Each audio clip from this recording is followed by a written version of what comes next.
The Cardinals drop another one at Wrigley. Arenado gets ejected, but Pujols does something special for a youngster after the game that will make you say, "Aww." And we're going to answer some of your questions today in our weekly mailbag, including one about the 2023 schedule, which got released, all on today's episode of Locked On Cardinals. You are Locked On Cardinals, your daily St. Louis Cardinals podcast, part of the Locked On Podcast Network, your team every day.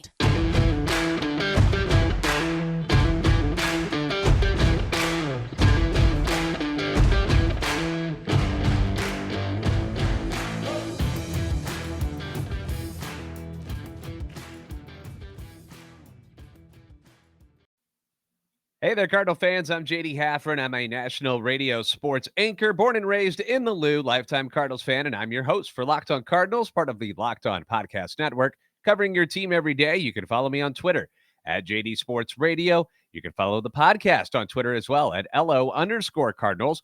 I want to thank those of you who make Locked On Cardinals your first listen every day. We are free and available wherever you get podcasts. You can subscribe on iTunes, Spotify, Google Podcast. We're also on YouTube. If you haven't seen us there yet, be sure to stop on by, like, and subscribe and comment so you can interact with us. This is a show serving Cardinal Nation and giving the best fans in baseball all of the info about the birds on the bat. I don't want to sugarcoat things because when you play bad teams, you're supposed to beat them, and the Cardinals played another stale game last night at Wrigley, losing to the Cubs 7-1. And this was with Miles Mikolas on the mound, one of your top starters, going up against a guy that the Cubs had to call up from AAA to make the start. He is a veteran. It's not like he's some rookie who didn't know what he was doing out there, but still, Luke Farrell is who you faced. You should beat Luke Farrell. Certainly a game you expect to win, but apparently it wasn't meant to be on this August night in Chi-Town. Now, first off, lineup-wise, you had no Goldschmidt. He got the night off. Ollie did have Newton Donovan at the top of the order, as we'd hoped he would against right-handers. It appears that that's what he's going to try to do moving forward, which makes sense because they hit well against right-handers. Donovan was playing first base in this one. Then you had Arenado, Gorman hitting cleanup at second, O'Neill in center field, Dickerson in left field, Pujols DHing against the righty, which, you don't see that all too often, but it's been swinging a hot bat.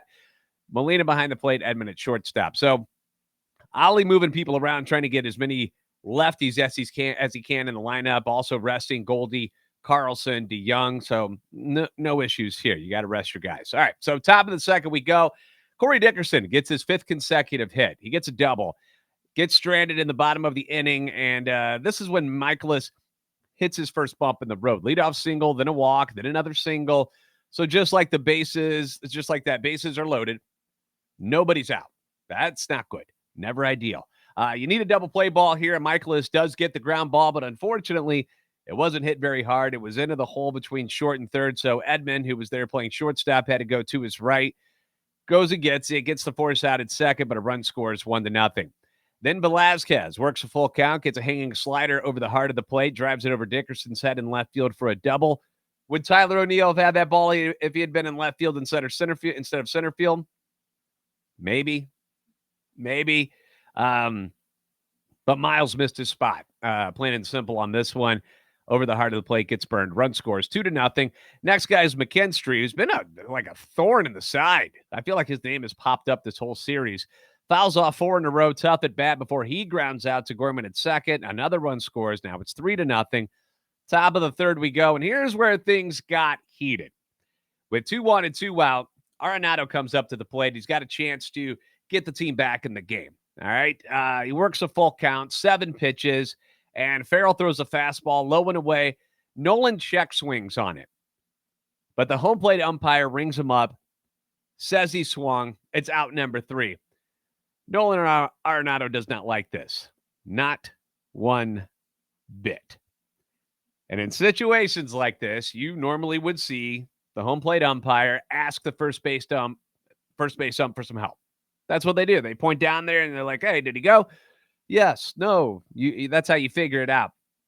You want to get the call right. You want to make sure the batter didn't swing in a situation like this. Instead, home plate umpire John Lipka makes the call, rung him up, and that's his prerogative. He doesn't have to ask for help.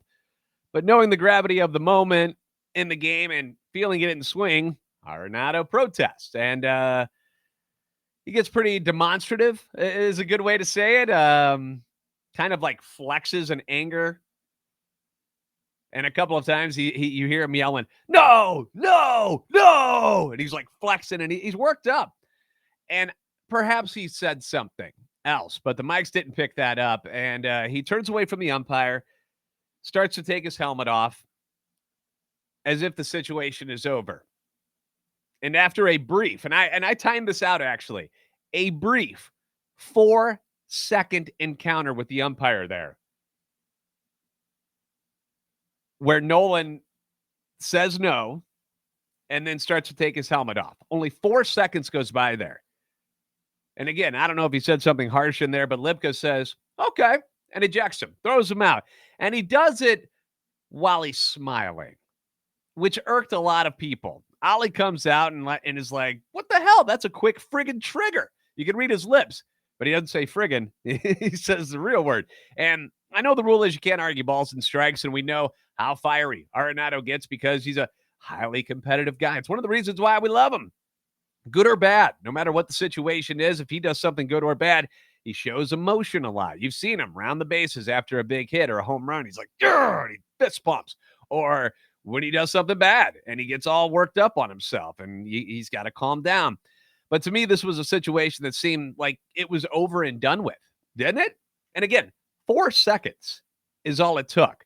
After the first time, Nolan says no, and then starts to take his helmet off after he turned away from the umpire. 4 seconds went by, and they threw him out. And it was like the umpire decided, you know what, I'll show you. And then the smug smiling and the laughing as Arenado starts flipping out after getting ejected. It just looked bad. It didn't look good on the umpire, Lipka.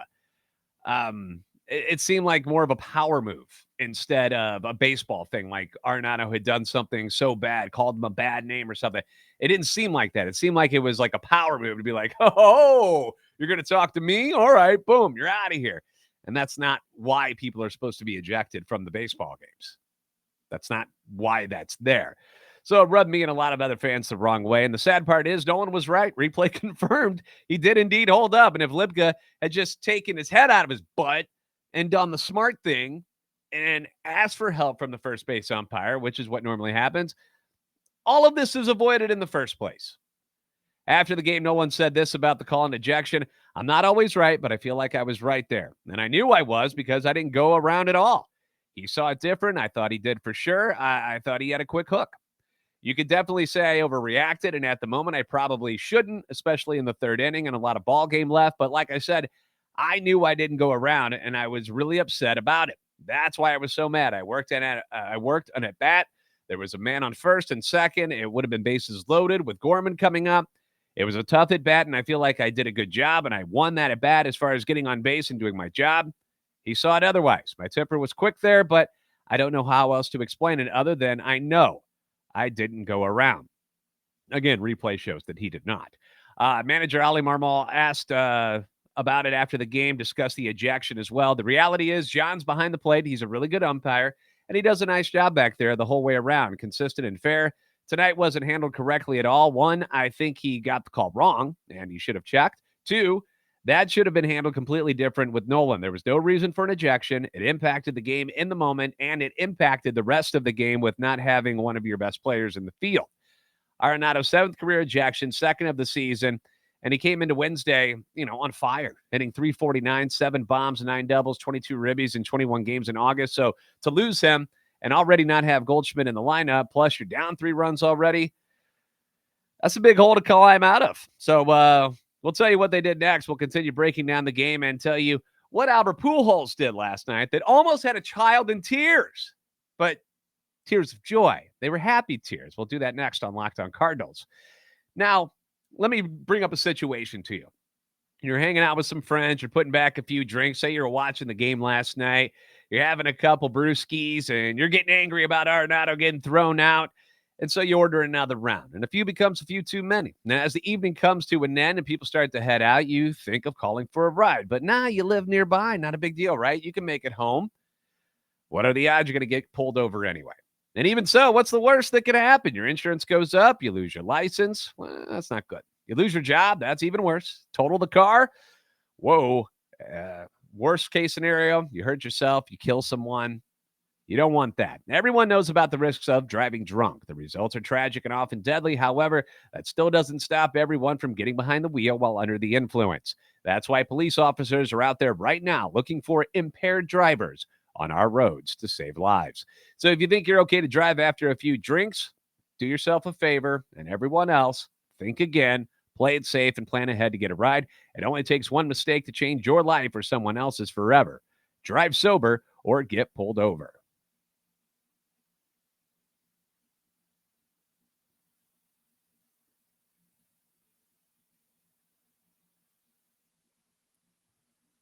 All right, so back to the game. After Arenado was sent to the showers early, Marmol has to move some dudes around, so DeYoung comes in to play short. Edman goes to third. 3-0 Cubs still top of the fourth. Cardinals try to get some momentum going again with 2 outs. Dickerson singles.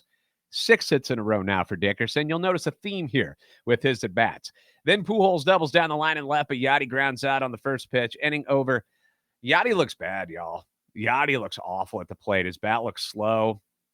But there's nowhere to hide him in the lineup. There's nothing you can do about it. You want him behind the plate because he's your best catcher. He calls the best games. He does all of that still just fine. Throws out runners, impacts the game that way. But hitting-wise, wow, it's been rough. He's down to 209 on the year, has shown little to no power all season, not even an extra base hit since coming back from the DL. Yeah, anyway, top of 5. Lars Nootbaar rips 2-1 fastball over the wall and right in Lars we trust. 106.4 off the bat, his 8th of the year, cuts the lead to 3-1. He knocks Farrell out of the game. All right, here we go. Maybe we got something going. Top of 6, 1 out. O'Neill singles. Dickerson, he singles. Make that 7 hits in a row now for Corey Dickerson. And then here comes Albert. All right, this is the situation we've been waiting for. He's got a chance to do some damage, inflict a little pain on the Cubs. But no, not tonight. He whiffs on a knuckle curveball. Then Yachty flies out. Still 3-1 Cubbies. Bottom of 7, Cubs get to Michaelis again, who had settled down and pitched well since the early struggles. Yan Gomes reaches on an error at first by Donovan. Miles gets the next guy, but with 1 on and 2 out, Zach McKinstry, there's that dude again, turns on a slider that was up and in. Not even a strike, not really that close to being a strike, but hits a bad ball, hits a bad pitch, and ends up sending it over the wall and right. Second home run of the season for McKinstry. That makes it 5-1 Cubs. Michaelis has done 6 2/3, 5 runs, 3 earned, 6 hits, 1 walk, 3 strikeouts. Not awful, but not good enough on this night for the Cardinals to win. I mean, they didn't give him any offense per usual when Michaelis is throwing. I don't know why that is. That's weird. Anyway, Cardinals bring in Genesis Cabrera. He doesn't fare much better. It's not like the Cubs ripped him, but they get a couple of hits off of him in the 8th, couple of runs. He goes 1 1/3, 2 runs, 3 hits, 1 intentional walk. Doesn't strike out anybody. Cabby's still trying to get out of this rut that he's been in for the last couple of weeks. But the only way to do it is keep sending him out there. So hopefully he gets straightened out here soon. 9th inning, Dickerson gets another single. 8 consecutive hits. Pretty awesome. But the Cards do nothing with it. They lose 7-1. 0 for 6 with runners in scoring position. Hard to win when you don't knock the dudes who are on base in. Dickerson's 8 consecutive hits. That's pretty wild, right? The last Cardinal to actually have 4 hits in consecutive games was Matt Carpenter in 2016.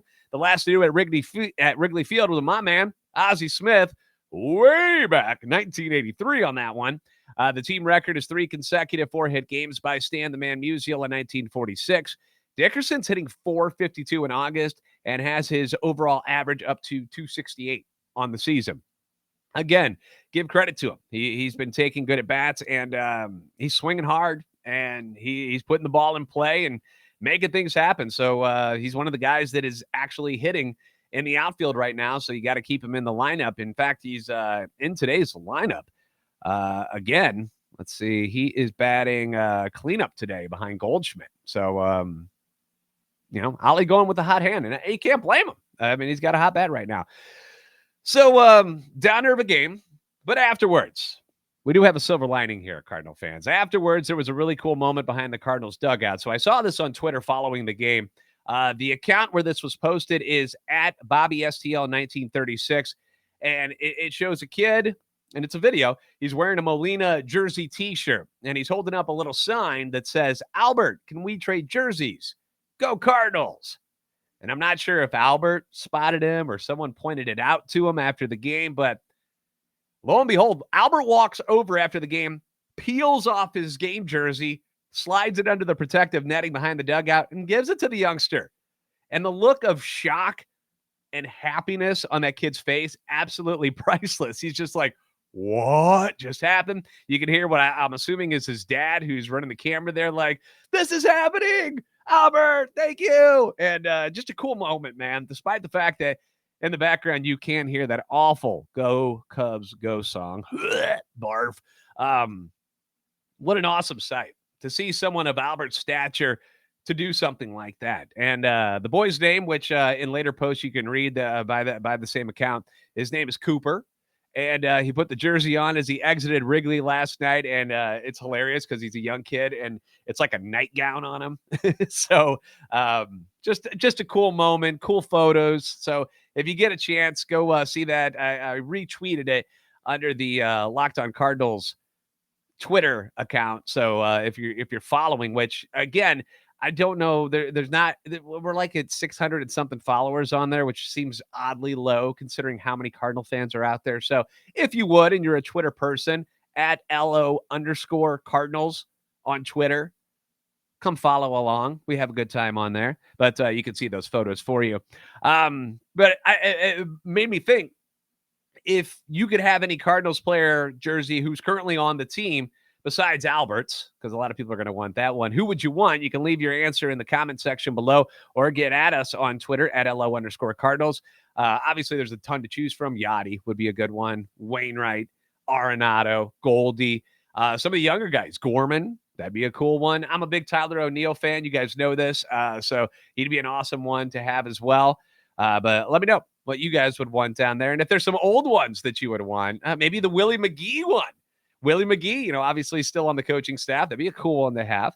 The Brewers, here's some more good news. Brewers also lost last night, so still a 5.5 game lead in the NL Central. Day game today with Dakota Hudson on the mound against Marcus Stroman as the Cardinals try to take this 5-game series before returning home. Lineup-wise, it has been posted, so no Arenado, Carlson, Pujols, or Yachty in today's lineup. So we'll see if mixing it up a little bit, getting some other guys in there will help freshen up the team just a bit. Because just a couple of these games where they've lost, they just look stale. There's not a lot of energy. So we'll see what happens today. All right, mailbag time. We like to take your questions and comments. You present them on YouTube, also on Twitter.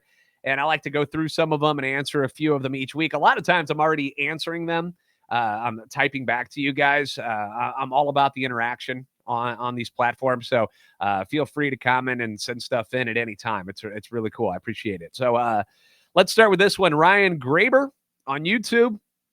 He asks, in all honesty, how deep of a run do you think we can make? Thank you, Ryan. I tell you one thing, we're about to find out how good this Cardinal team really is this weekend, because the Atlanta Braves are coming to town and they're one of the best, arguably the best team in the NL right now.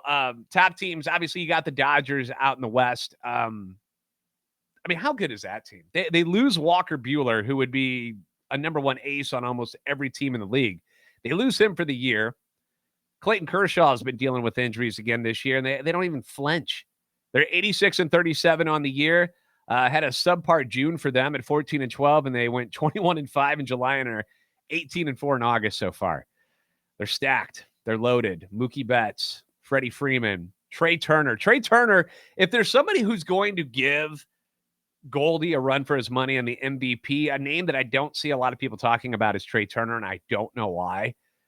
The guy just gets it done. Average, power, stolen bases, defense. He does everything, man. He's so good.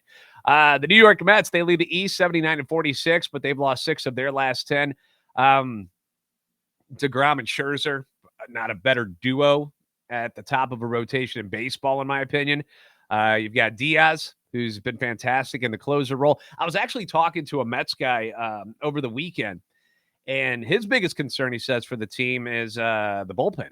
He's not a big fan of them, and he thinks that's where their weak spot is. Their Achilles heel is going to be there. So maybe that's something that pops up. I mean, I haven't seen the Cardinals play the Mets all that much this year. I just know Alonso's been phenomenal. McNeil's been really, really good. Marte, Lindor, they got a great team in New York. So obviously they're tough. The Braves, though, right now on the heels of the Mets, they've won 3 in a row, 8 of their last 10, defending champions, and many people are starting to think they are the only team in the NL who could beat the Dodgers in a 7-game series. Again, are the Cardinals at the level of those 3 teams? I'd say no. Just being honest, I would say no. I've seen them beat up on weaker teams over the last couple of weeks, which they should. But for most of the month, it hasn't been a tough schedule. They've been winning these games for the most part. But they're going to be put to the test this weekend when Atlanta comes to Busch Stadium, which, is good for the Cardinals because they're a much better home team than they are an away team this year. They love playing at Busch. But I love the direction the team's in. There's nothing too much to complain about. Montgomery, Quintana have been huge since grabbing him. If you get Jack Flaherty back and he looks like himself and he's healthy, this team certainly has a shot of obviously winning the NL Central, which they seem to. The Brewers look terrible. They seem to kind of have that one, I don't want to say locked up, but 5.5 game lead right now, closing in on the end of August. I mean, they'd really have to kind of fall into a tailspin to ruin that. But a chance to go for the NL pennant. If you get a healthy staff like that and this team has a healthy and productive Goldie and Arenado, you can put them up against anybody, I think. Roger from St. Louis says, love the prospect stuff you do each week and hearing about the guys in the minors. When do you think Jordan Walker will get called up and who else might be coming up in September? Thank you, Roger. Walker, he's not going to get called up until next season at the earliest. He's still a AA. He's learning how to play the outfield right now. His bat clearly ready for AAA because he's raking at Springfield, but I think they want him to work on learning how to play the outfield at AA first before moving him up to AAA. Doesn't mean he can't get moved up still at some point this year to AAA. It might happen, but definitely not on the major league roster this year. I would assume he'll be invited to spring training camp next year and get a chance to kind of, play with the big boys. And I'd expect him to start at AAA next year. And if he lights it up, perhaps he gets the call. I know Katie Wu from The Athletic. Let me find this real quick. I know she talked about call-ups in one of her recent things. And she says she thinks they'll add a pitcher and a position player. So Flaherty and Juan Yepes. She's also mentioned Alec Burleson, but by the way, number 5 prospect for the Cardinals now. He's moved up on the list after the reshuffling of the rankings. So she said maybe Burleson could be a guy, but Flaherty and Yepes is her bets on getting called up. STL Sports Fan 98 on Twitter brings up the new schedule that was released, wants to know what my favorite parts are. I certainly think it's cool that next year everyone plays each other. I think that's awesome. The interleague schedule goes from 20 games to 46. So everybody plays everybody next year. They'll open up at home against Toronto. You've got the international series over in London in June against the Cubs. That's cool. As far as games at Busch Stadium, Mike Trout and Shohei Ohtani and the Angels come to Busch at the beginning of May, assuming they're both still on the team at that point. I've never gotten to see Ohtani play live yet. I've seen Trout, which was nice. Astros and Yankees will be at Busch. I just like the idea that everybody gets to play everybody now so that cities can see more teams and players that they normally would have never gotten to see before. They're all going to get to see them play live. So I think that's pretty awesome. All right, last one. Let's go back to Twitter on this one. Will asked, did you see the guy with the hot dog straw drinking a beer in New York? Yes. Thoughts, please. Love the show. All right, thank you, Will. And yes, I did see this madman, as the only way I can describe it. I don't get it. I don't understand the weirdness of sticking your hot dog in the beer. We saw, I think it was earlier this year, and I think it was New York too, where the guy had the hot dog and he was dunking it in his beer and then eating it. What? First of all, I don't know how expensive beers are at Yankee Stadium. I can't imagine they're cheap. $15 maybe, somewhere in that vicinity. But that's a lot of effort. Like this new guy, so if you didn't see the video, he takes his straw and he sticks it in the hot dog and hollows it out and makes a hole. Then he puts the hot dog in the beer and starts drinking the beer through the hot dog like it's a straw. It's just not worth it to me. That's way too much effort. All you got to do, if you want the flavor of your beer or beverage and your hot dog, you do what I do. I already do this because I like it to, anyway, it softens things up. But anyway, I take a bite of the hot dog and then I take a swig of my soda or my beer or whatever the hell it is I'm drinking that day. And that way you can mix the flavors. It softens up the bread and it's nice. I like to do it that way, but I'm not dunking it. I'm not making a straw out of my hot dog either. That's nonsense. Just bite into the hot dog, swig the beer if you want to mix it up. That's weird stuff, man. People are odd. People are odd. Okay. That'll wrap it up for the mailbag. Thank you guys for all the questions and comments and stuff. Again, continue to put them in. Each week we'll do this mailbag, and each week I'll go through different videos and find different questions that maybe I haven't answered yet below. But for the most part, I try to get back to you guys as soon as I can on those. I want to thank you guys for making Locked On Cardinals your first listen. Now make your second listen, the Locked On MLB podcast. MLB expert Paul Francis Sullivan brings humor, passion, and unique perspective on every team and the biggest stories around the league. Follow the #1 daily league-wide podcast, Locked On MLB, on the Odyssey app, YouTube, and wherever you get podcasts. Cards and Cubs wrap it up today at Wrigley. It's Hudson on the mound, and it's back home this weekend against the Braves. We'll discuss that series in depth tomorrow. As always, be sure to like and subscribe on YouTube. Oh, by the way, YouTube, you guys did it. We got over 1,500 subscribers yesterday, so keep it up. Tell other Cardinal fans that we're here for them if they haven't caught on to Locked On Cardinals on YouTube or the podcast version. The more the merrier, man. Lots of room on the bandwagon here for Cardinal fans. Follow us on Twitter at LO_Cardinals and at JD Sports Radio on Twitter as well. You're the best fans in baseball for a reason, and we'll see you next time right here on Locked On Cardinals.